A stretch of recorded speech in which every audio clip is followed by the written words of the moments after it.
a las 10 de la noche y nada. Hora 10, de lunes a viernes a partir de las 10 de la mañana. Radio YSUCA te acompaña en todo momento. Sintonizas La Voz con Vos. YSUCA, siempre con vos. 91.7 La Voz con Vos.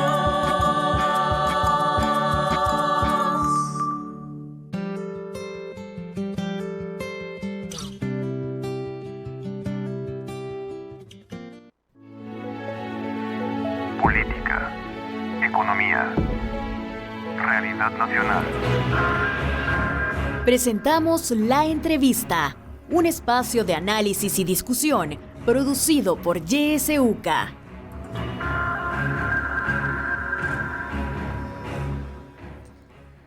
Siete de la mañana con 3 minutos. Bienvenidos a todos y a todas a este espacio de La Entrevista. Les saluda Kenia Gómez.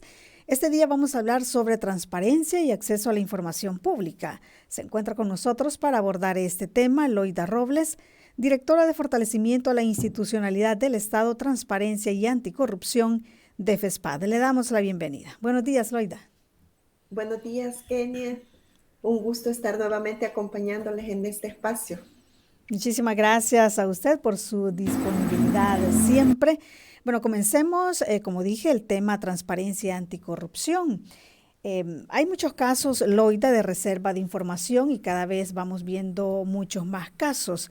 El de los últimos que conocimos es este de la alcaldía de San Salvador, donde se reserva la información total sobre este proyecto Smart City, que bueno, es la colocación, como sabemos, de cámaras de seguridad por varias zonas de San Salvador.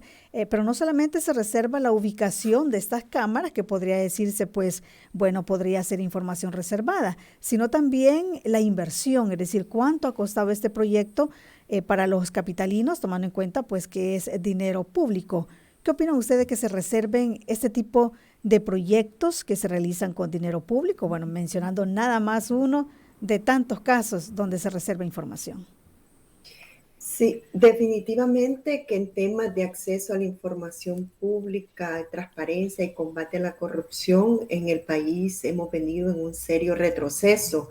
Eso lo hemos podido evidenciar mayoritariamente desde hace algún tiempo, principalmente desde que entra este nuevo gobierno, el gobierno del presidente Nayib Bukele, y lo hemos evidenciado en las serias violaciones que hay al acceso a la información, a la negativa de los funcionarios de rendir cuentas, de entregar la información que la población le está solicitando. Eso ha sido algo reiterado y que lo vimos muy, muy fuerte durante el periodo de pandemia, cuando estuvo el periodo de cuarentena domiciliar, y algunas organizaciones posterior a la cuarentena estuvimos haciendo solicitud de información.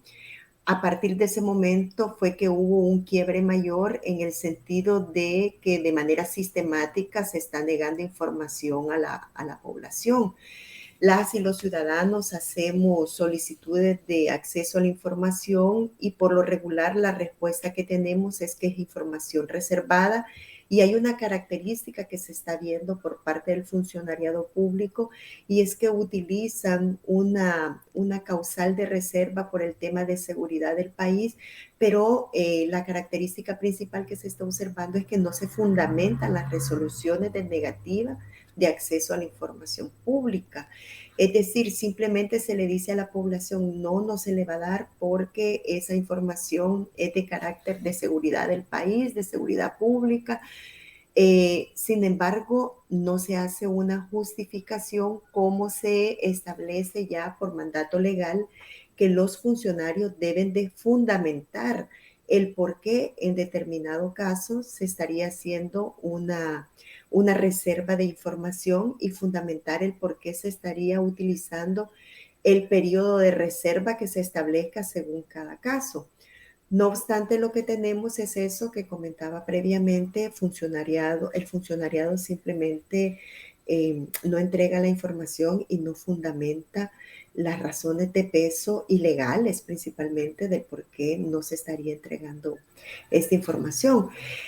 Ciertamente eso hemos podido observar en este momento, no solo en este caso, pero aludiendo al caso específico de la alcaldía de San Salvador, en este sistema de monitoreo y una plataforma tecnológica que vendría a propiciar un sistema de videovigilancia entre algunos otros elementos que contempla ese proyecto, ha sido declarado en reserva total. Hay que recordar que este es un proyecto que se inicia desde administraciones municipales anteriores.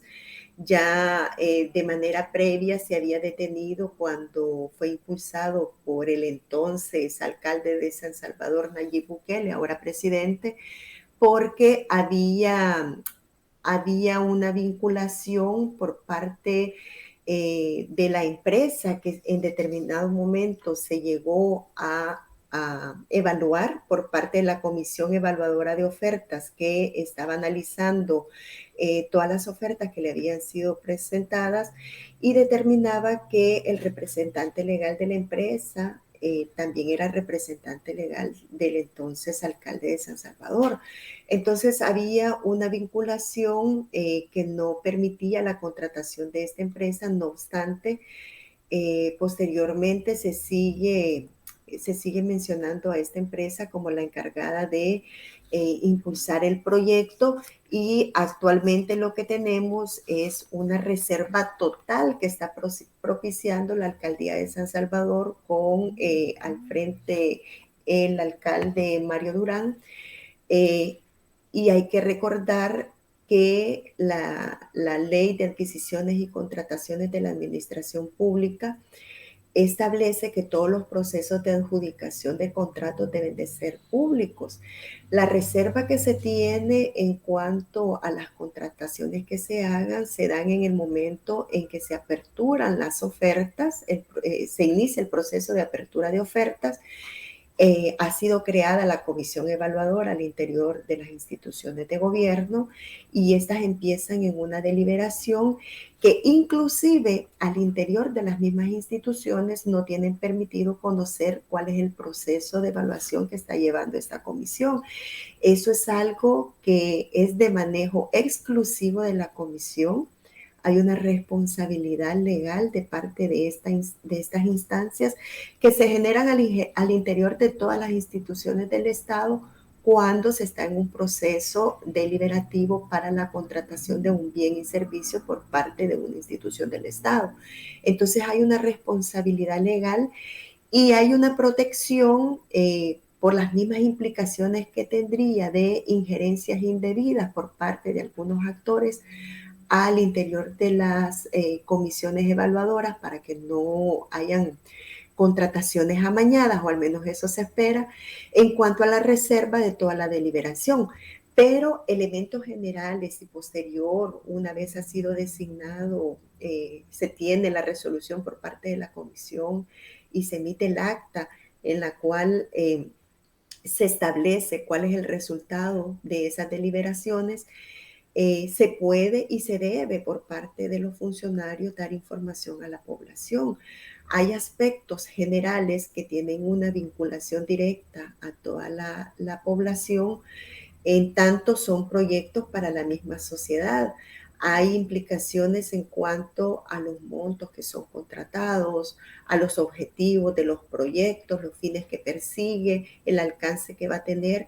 En el caso de este proyecto que mencionamos, relacionado a la alcaldía municipal de San Salvador, además se está proyectando un cobro de un incremento de tasas de manera diferenciada a un sector poblacional. Entonces, esto también tiene implicaciones financieras para la misma ciudadanía y por ende hay derecho de la población en cuanto a conocer las implicaciones que tendría este proyecto. Fíjense que no tiene lógica inclusive aludir la causal de reserva total por el tema de seguridad pública o seguridad nacional, como se haya argumentado. No tiene sentido, pues las cámaras de videovigilancia esas son públicas, se ponen a la vista de toda la población, no es que estén ocultas. Entonces, habría que conocer el fundamento real que se tiene, el espíritu real que se tiene, por el cual la Alcaldía de San Salvador hace esta reserva total de información, que a criterio nuestro, aludiendo que sí haya pertinencia en cuanto a la reserva por el tema de las cámaras, hay otra información que no tiene fundamento para ser reservada. Sin embargo, se está reservando la totalidad de la información relacionada a este proyecto que, como digo, tiene implicaciones directas, inclusive financieras, para un sector poblacional. Sí, y como Loida, hay otros casos, por ejemplo, el tema del Bitcoin. No sabemos con certeza cuánto dinero público se ha destinado para la compra de estas criptomonedas.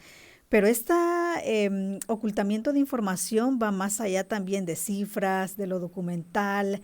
Y también quiero referirme a esta falta de información que están teniendo las personas familiares de los detenidos en el marco de este régimen de excepción. Es decir, estamos hablando de falta de transparencia y de no dar información en muchos ámbitos, ¿verdad? No solamente lo documental y el uso de fondos públicos, sino información importante también para la gente. Vemos cómo las personas están afuera de los centros penales esperando que les den información. Quitaron unos listados donde la gente se estaba pues más o menos orientando de dónde podrían estar o cuándo podrían salir sus familiares, pero ni siquiera en algo tan básico pues hay información de parte de las instituciones del Estado. ¿Cómo afecta esto a los ciudadanos? Sí, como decía previamente, ha habido un cierre sistemático de los espacios de acceso a la información pública, de participación ciudadana. Este gobierno, y ahora ampliado a otras instituciones del Estado que, como sabemos, asumen una dinámica similar a la que el gobierno del presidente Bukele ha implementado.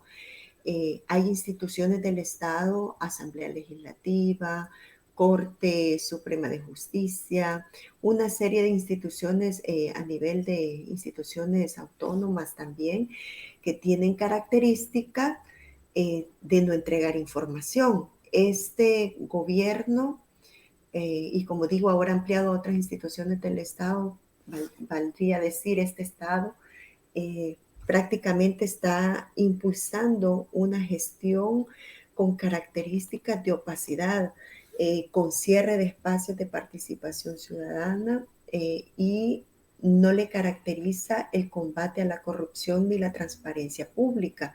Recordemos que este fue una bandera para la búsqueda de adeptos y de votos que tuvo el presidente Nayib Bukele allá cuando fue candidato presidencial. El tema del combate a la corrupción, la transparencia, como era un tema de moda en ese momento, ¿no? Lastimosamente así se ha manejado, se utiliza como una plataforma de campaña que en la práctica lo que observamos es eso, es un Estado con características de opacidad, poco transparente, que no rinde cuentas.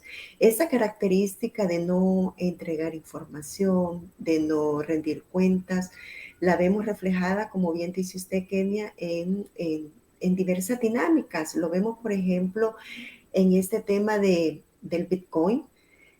Aquí lo que hemos tenido, bueno, empezando por cómo se aprueban las leyes al interior de la Asamblea Legislativa, donde la característica es que si son iniciativas que vienen desde el Ejecutivo, ni siquiera se discuten, se utiliza de manera muy reiterada la dispensa de trámites que permite a las y los diputados de la Asamblea Legislativa no discutir en comisiones las propuestas de ley, no llamar a especialistas en diversas temáticas, sino que en un denominado madrugón, como bien conocemos, se aprueban las propuestas que vienen desde el Ejecutivo sin esa discusión, sin ese análisis técnico.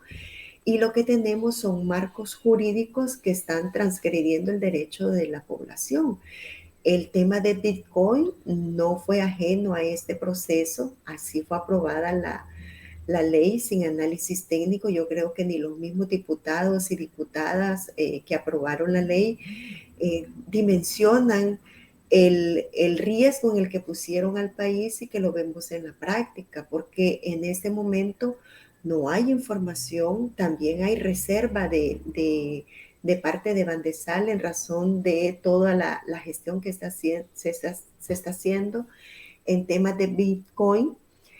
Y lo que tenemos es únicamente una dinámica a través de la plataforma de Twitter, en donde el presidente de la República, ya cuando eventualmente se le ocurre, escribe un tweet en el que informa, vamos a decir, porque no lo hace de manera formal, sino que lo hace a través de esa plataforma y un mensajito informal. Hoy se han adquirido tantos bitcoins. Sin embargo, no se sabe ni de cuánto es la reserva, porque lo que tenemos es esa información de cuando el presidente eventualmente escribe un tweet.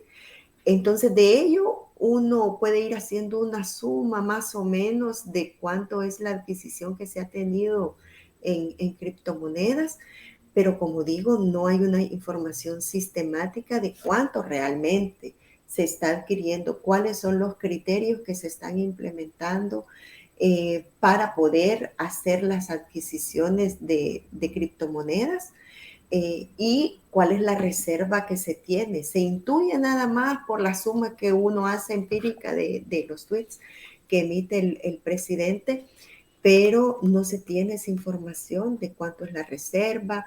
De hecho, es que del análisis que instancias internacionales están haciendo a esta dinámica de compra de Bitcoin que tiene El Salvador, se intuye cuánto pudiese ser la reserva por la cantidad de veces que ha tuiteado el presidente, y se intuye también cuál puede ser la cantidad millonaria que se tenga adquirida, pero también cuál es la dinámica de pérdida que ha tenido el país en razón de esas adquisiciones que se hayan tenido por parte del Estado salvadoreño.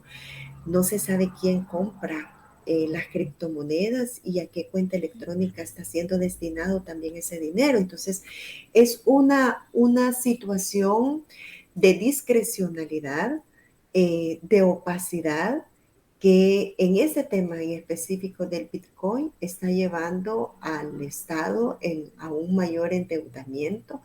Se ha emitido también por parte de la Asamblea Legislativa una autorización para el uso de los fondos del Estado en razón de la adquisición de criptomonedas que, como reitero, no se sabe qué ha pasado con ese dinero, no se sabe quién lo tiene, cuál es la inversión que se espera obtener en razón de esa adquisición de criptomonedas que se está teniendo.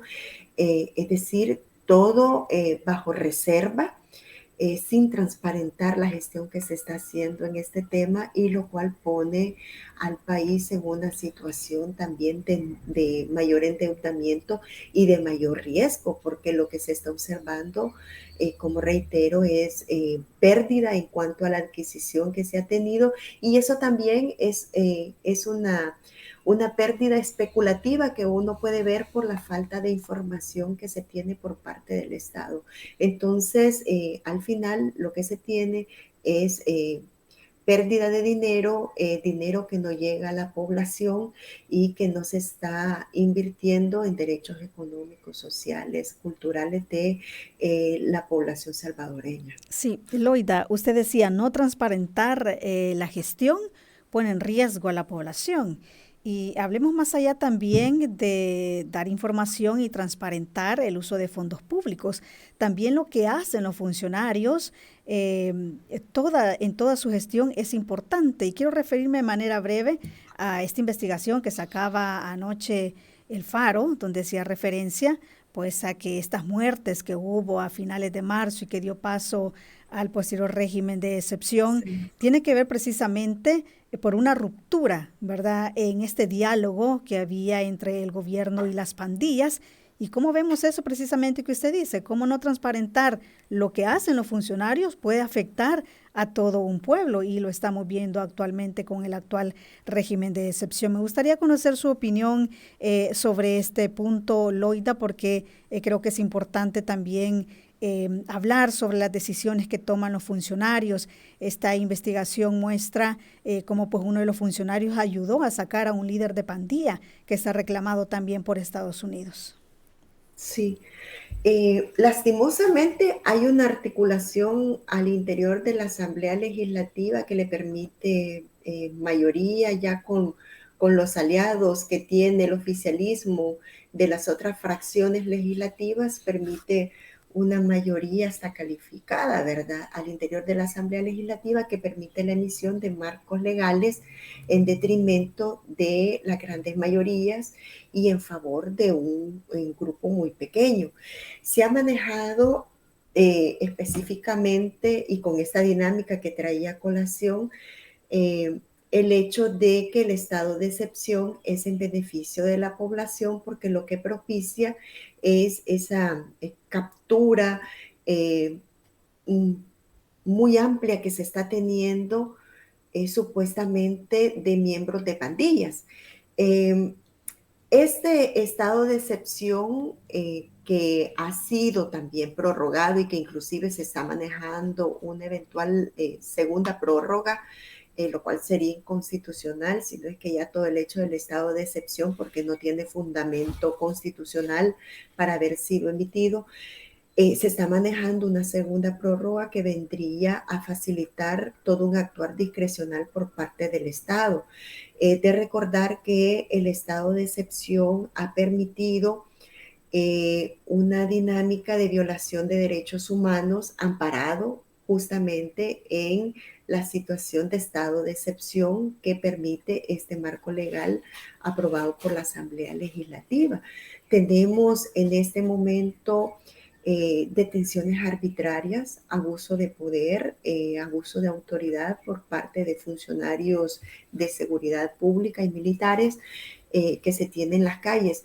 Y ojo, no es el hecho de que como instituciones que ponemos la alerta en este tema estemos defendiendo el hecho de que quien cometa un delito no sea sancionado. Mire, quien comete un delito debe ser sancionado a todos los niveles, ¿verdad?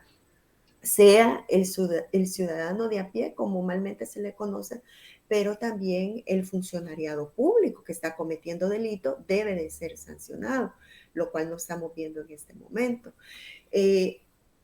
Este régimen de excepción permite esa serie de arbitrariedades, de detenciones arbitrarias, de violaciones a derecho a quienes están siendo detenidos. Se detiene a la persona por el solo hecho de tener un tatuaje y olvidémonos de que sean tatuajes alusivos a algún grupo de asociación ilícita.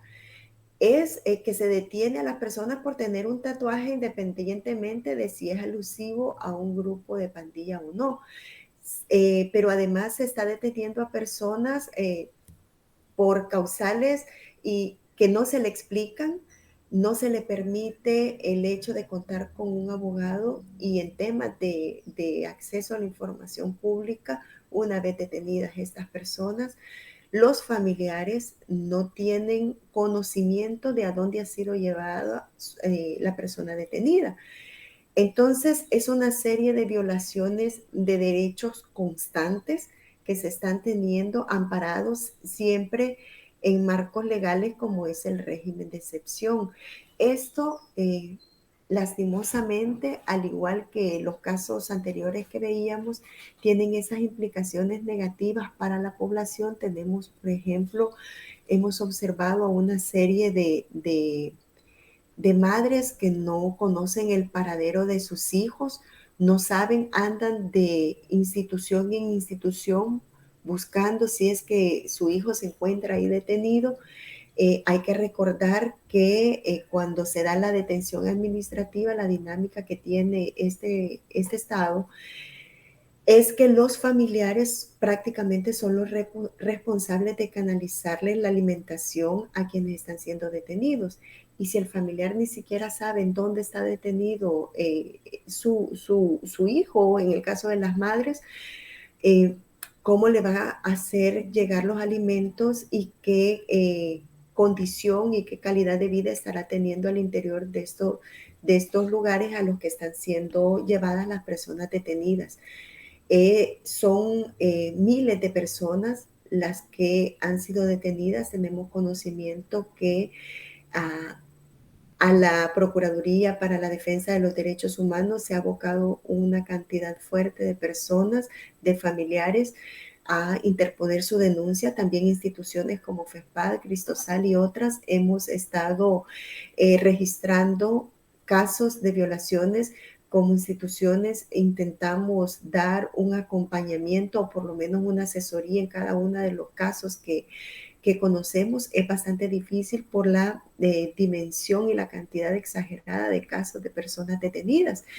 Y lo que vemos es esa dinámica como la vemos acá en este caso, la vemos en los casos como es la Alcaldía de San Salvador, la vemos en el caso como es Pan de Sal en el tema de el Bitcoin, es decir, una dinámica constante de cierre de espacios, cierre de información, y que se hace transgrediendo la ley de acceso a la información pública sin ninguna repercusión, porque a quien podemos acudir los ciudadanos, el Instituto de Acceso a la Información Pública también es otra institución que está capturada por el régimen y que lo que tenemos son resoluciones también en detrimento del derecho de acceso a la información pública, cuando esta instancia es la llamada a tutelar el derecho de la población. Pero lo que vemos es eso, una serie de instituciones, de funcionarios que están haciendo ese cierre sistemático de acceso a la información pública que repercute en la transparencia pública con la cual debe de hacer su gestión los gobiernos y que en concreto, reitero, se están violando derechos de la población, en algunos casos de forma más directa y en algunos de forma indirecta, pero siempre violándose los derechos. Lastimosamente, con este régimen de excepción y la falta de acceso a la información que tiene la población, se hace una violación directa y, como siempre, hemos reiterado, el derecho de acceso a la información pública es un derecho que está interrelacionado con otros derechos y en este caso lo vemos de manera muy evidente. Si yo no tengo información sobre dónde está y qué ha pasado con mi familiar, no puedo acudir al apoyo, a buscar un apoyo legal que lastimosamente también está bastante limitado porque conocemos de una dinámica de funcionarios al interior del sistema de justicia que están siguiendo también la dinámica y el lineamiento que se les ha dado en razón de seguir ese mismo discurso y emitir resoluciones amparando la dinámica de detenciones arbitrarias que se tienen. Entonces, es una violación sistemática de derechos a la población. Así es. Es lo que estamos viendo en este momento. Sí, y eso es lo preocupante, las violaciones de los derechos que se están cometiendo de la población. Vamos a continuar hablando sobre este tema en breve. Ya volvemos. Buenos días. Celebra la vida junto a nosotros. YSUCA 91.7 FM.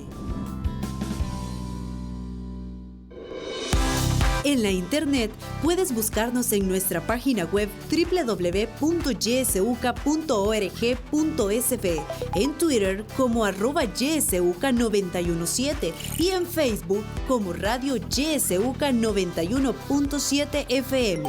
YSUCA, contigo en la nueva era digital.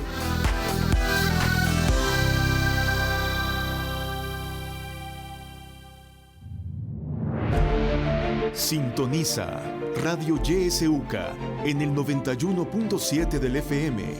La voz con vos.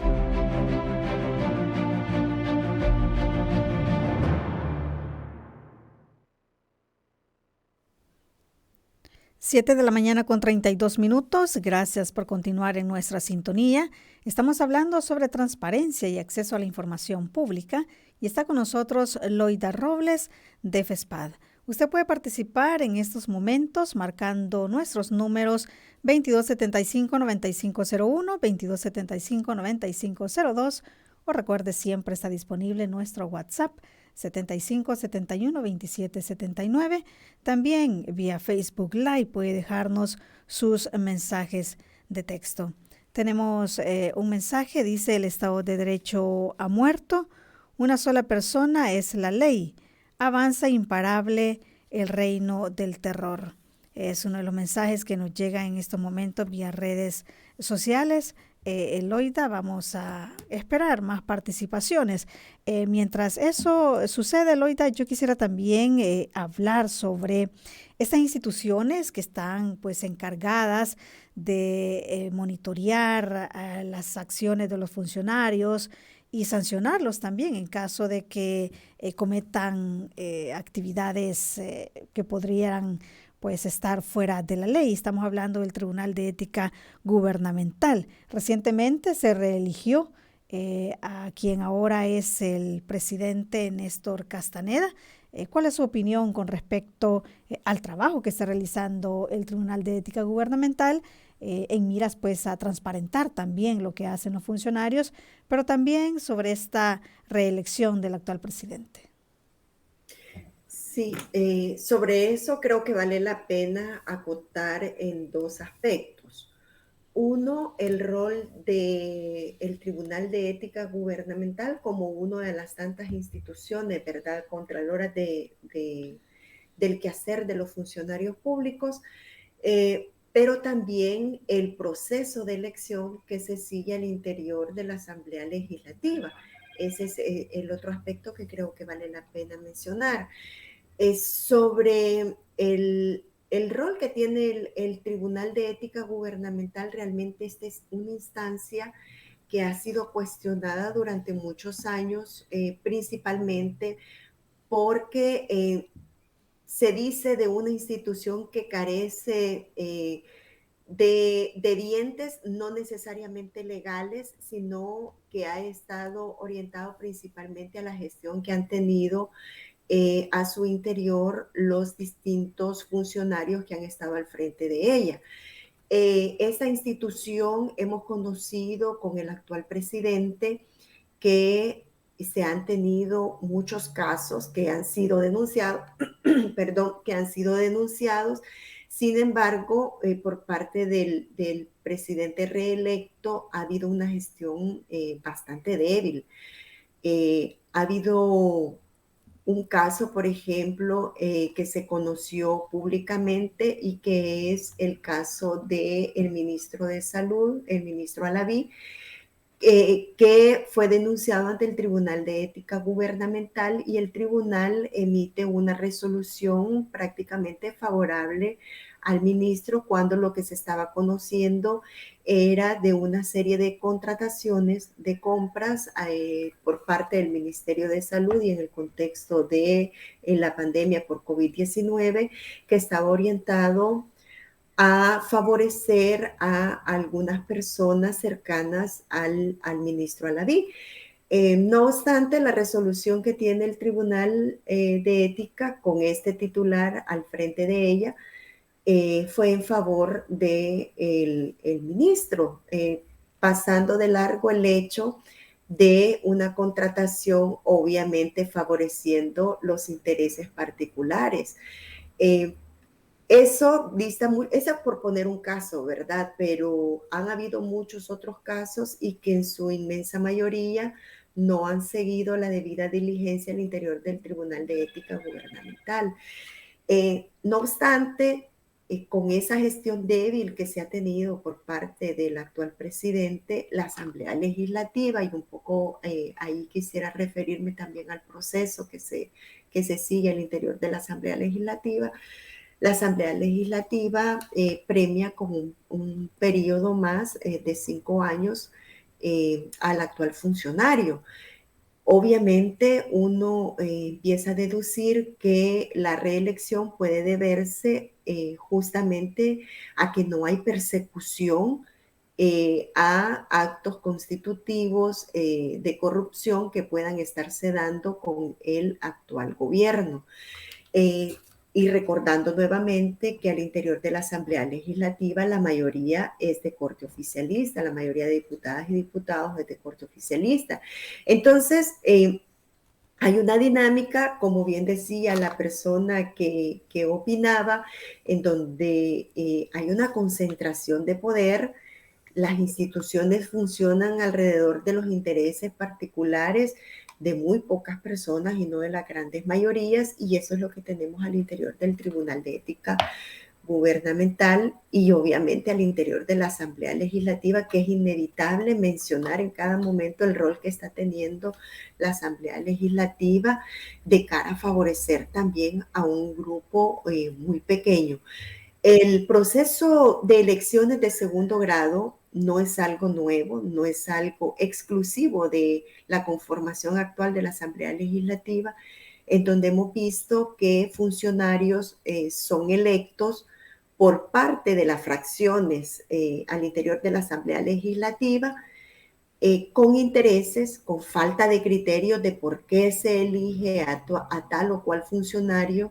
Hemos tenido procesos anteriores en donde lo que hemos visto han sido entrevistas públicas, ciertamente, y hasta cierto punto un nivel mínimo de participación de sociedad civil que se ha permitido el hecho de poder observar las entrevistas y en algunos casos hasta de poder tener algún tipo de intervención en las entrevistas.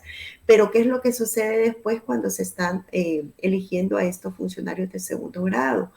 Lo que se tiene es una encerrona al interior de la Asamblea Legislativa en donde no se conoce cuál es el resultado de esas entrevistas, no se conoce de aplicación de criterios de por qué este y no este otro persona fue nombrada, ya sea como fiscal general de la República, procurador general de la República, presidente del Tribunal de Ética Gubernamental y así todas las instituciones que tienen nombramiento de funcionarios por este proceso denominado de elecciones de segundo grado. Entonces, hay una elección tradicional de funcionarios de segundo grado que responde a los intereses políticos partidarios. Eso lo hemos visto en este momento de nueva cuenta en una asamblea que tiene una mayoría del partido Nuevas Ideas, pero que no contó para el nombramiento de este presidente con votos exclusivos por parte de esta fracción, sino que hubieron otras fracciones que también se sumaron a esta dinámica y es reelecto un funcionario que dista ciertamente de su función ética, ¿no? En razón de las resoluciones que ha tenido de los casos que le han sido presentados y que no se les ha seguido la debida diligencia. Y que, como decía, por ejemplo, en el caso de el ministro Alaví, lo que se tuvo fue una resolución favorable cuando abiertamente se conocía que había habido una tendencia a favorecer a personas allegadas a él en las contrataciones que se habían tenido durante el periodo de pandemia. Y ojo, el tema de las contrataciones, porque de repente se pasan de largo, pero allí es donde justamente surgen muchas acciones constitutivas de corrupción y que favorecen muchas veces, lastimosamente, la dinámica de nuestro país no debiese ser aceptada, más bien debiese ser combatida, porque favorece muchas veces los intereses particulares de un grupo minoritario. Sí, un mensaje más dice: buenos días, los veo fuera de El Salvador. La violencia del Estado es evidente, oculta toda información que los puede perjudicar. Los que vivimos la guerra de los años 80, la dictadura volvió disfrazada de seguridad. Cualquiera que opine diferente ya es delincuente. nos dice esta participación, y hace pues la vinculación de lo que estamos viviendo, Loida, mucha gente con el periodo de la guerra precisamente. Sí, definitivamente hay una percepción ciudadana y hay que recordar el hecho del manejo mediático que se ha tenido de ese famoso 3%, de repente se le dice 1%, porque hay un apoyo ciudadano que obviamente llevó al poder al presidente Nayib Bukele y que también lleva a una mayoría al interior de la Asamblea Legislativa. La población que está afuera del país tiene también su criterio en razón de la información que le es canalizada por los medios de comunicación.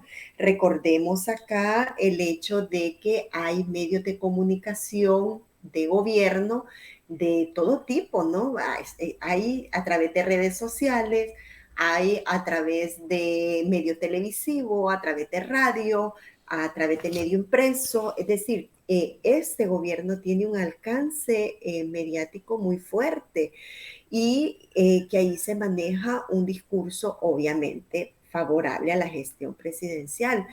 Hay una dinámica que sí recuerda acciones del pasado, acciones de la guerra. Por ejemplo, tenemos a militares prácticamente ejerciendo la labor de seguridad pública, una condición que muchas veces se ha cuestionado, se ha criticado y que inclusive se ha intentado contrarrestar a través de denuncias.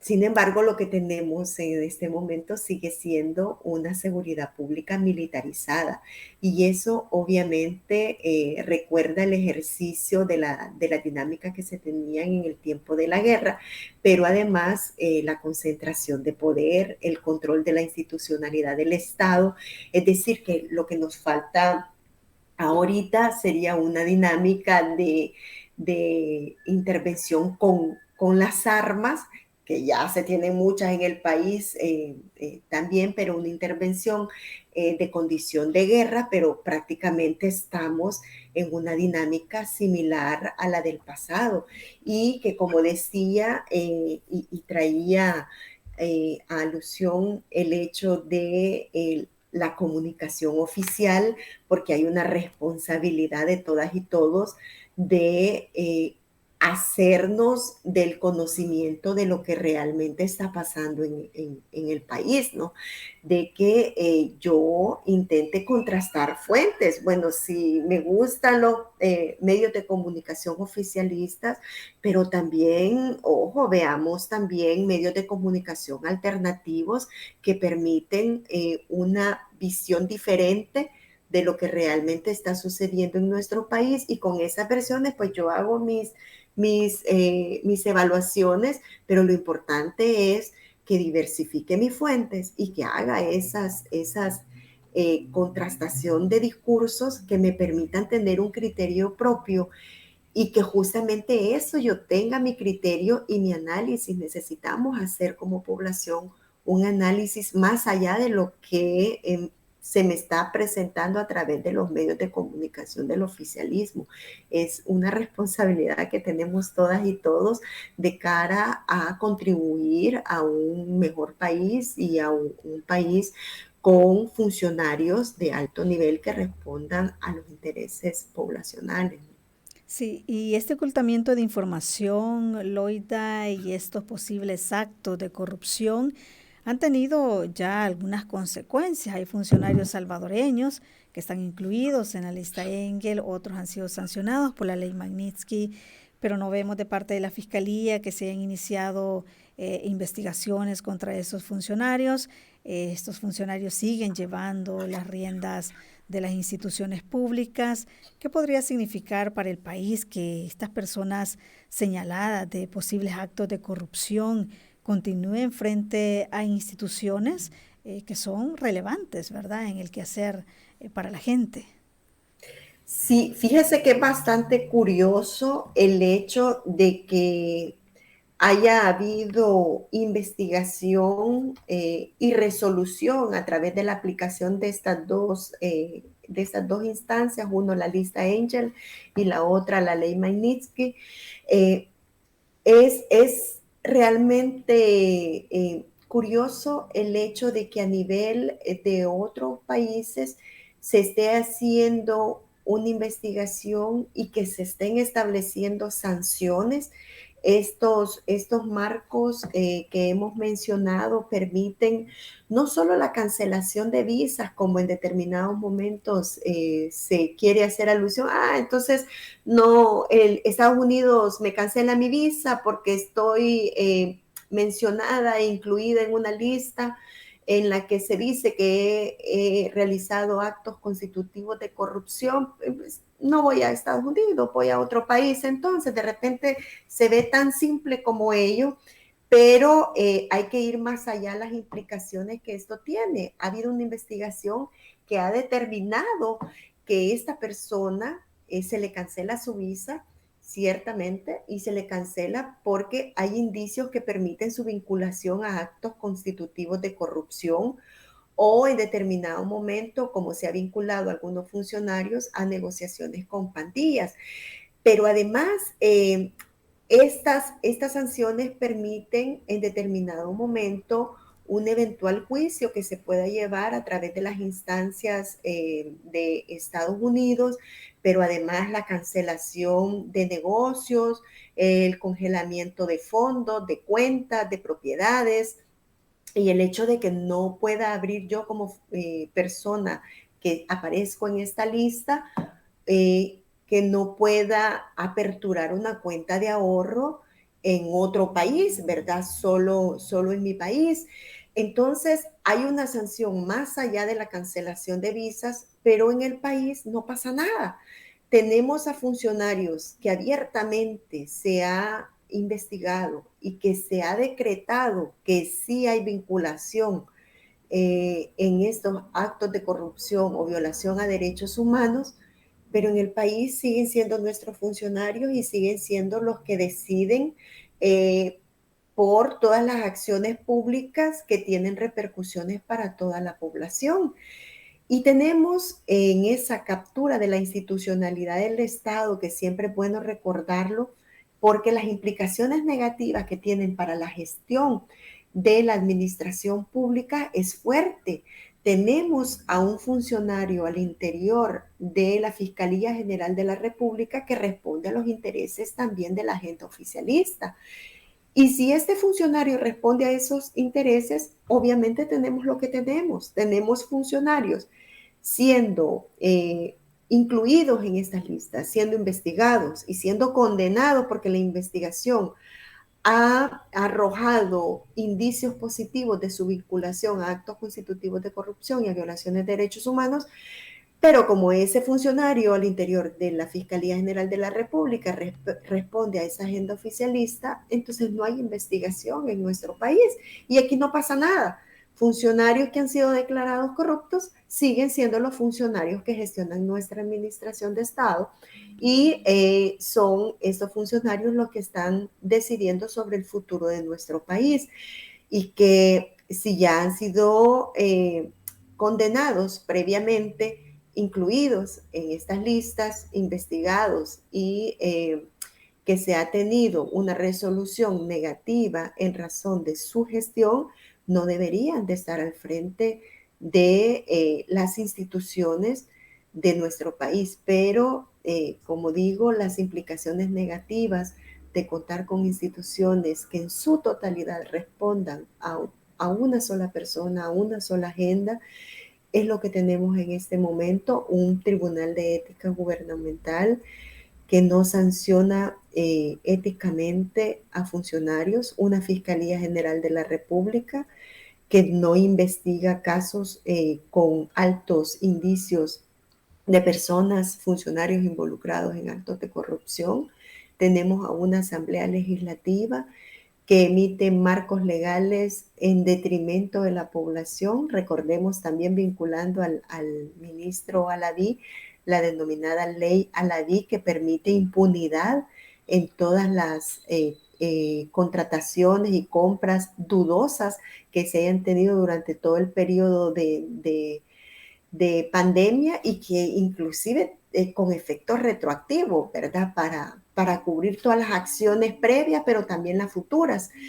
Tenemos una asamblea legislativa de ese corte, tenemos una sala de lo constitucional de la Corte Suprema de Justicia que deja hacer, deja pasar, y así una serie de instituciones que no responden realmente a una dinámica de protección de los derechos de la población, y lastimosamente aparejado a ello una población muy amplia que sigue confiando en el discurso malintencionado que le es proporcionado por los diversos medios de comunicación que responden también a la agenda oficialista. Sí, Loida, con estas instituciones como el Tribunal de Ética Gubernamental, que pues deja mucha dudas sobre el trabajo que está realizando, un Instituto de Acceso a la Información Pública que casi vemos que ya no funciona, ¿verdad? No aparece el Instituto de Acceso a la Información Pública. ¿Qué podemos hacer los ciudadanos frente a estas instituciones que deberían ser las garantes, pues, de entregarnos información, de investigar a los funcionarios ante posibles actos de corrupción? El ciudadano hace su parte en hacer su denuncia si ve que hay posibles actos de corrupción, en solicitar información pública, porque necesitamos saber qué se está haciendo en esta gestión, pero nos cierran las puertas. ¿Qué hacemos entonces los ciudadanos? Sí, fíjese que yo previamente decía, y quiero reiterar, el rol importante que tenemos como población en el sentido de hacer un análisis, de hacer una lectura de país, pero una lectura objetiva, ¿verdad? Se conoce de personas, yo recién la semana pasada he escuchado a una persona que ha venido al país y que me dice, yo he venido porque quiero sacar mi DUI, porque quiero votar por este presidente.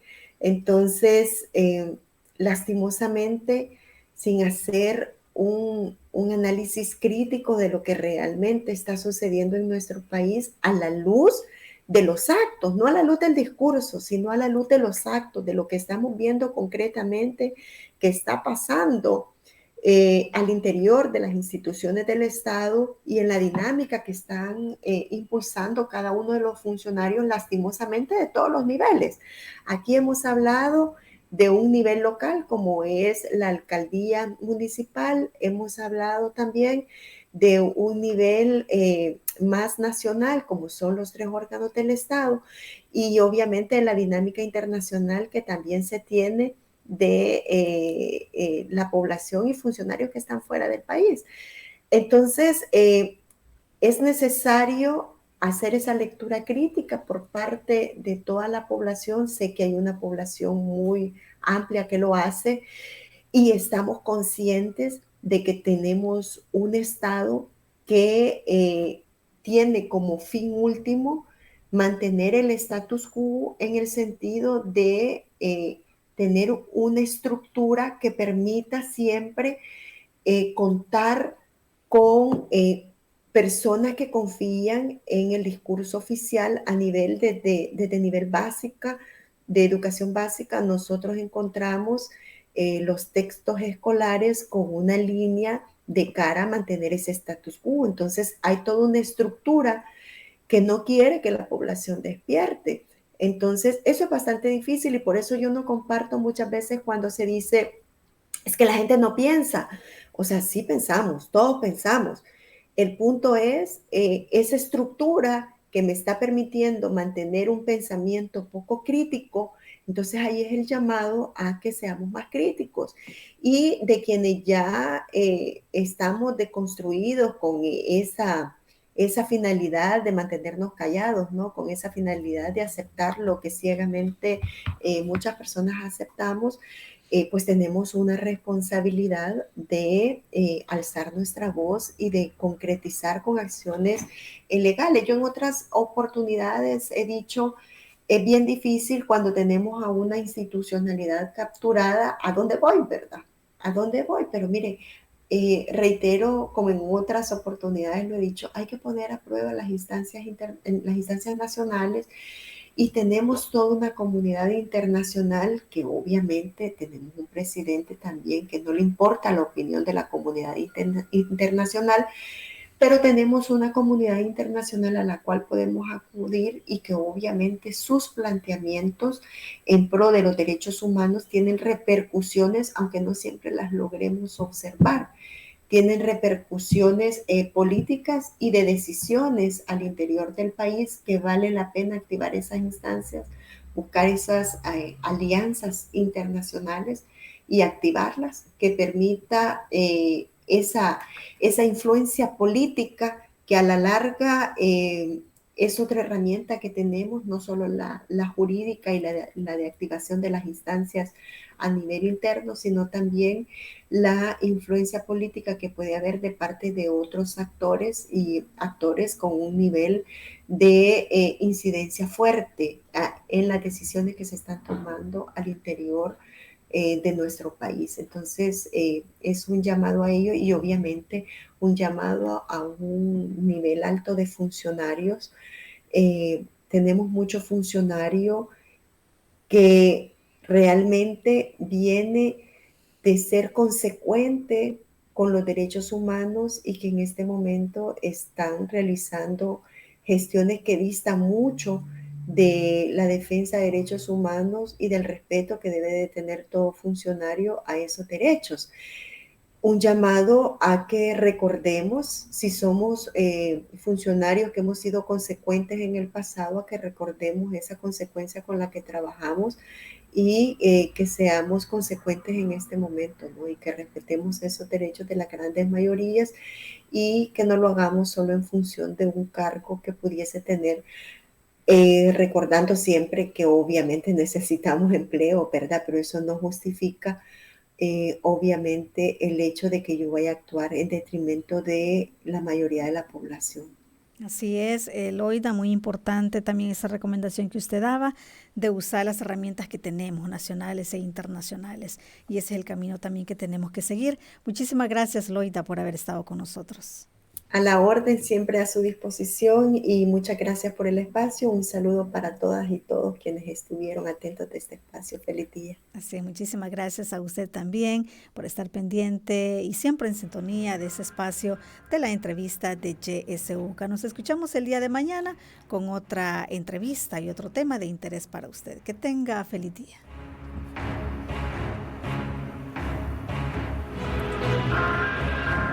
Esta fue La Entrevista.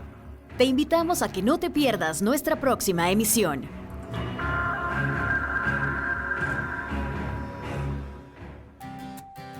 Disfruta tu mañana en compañía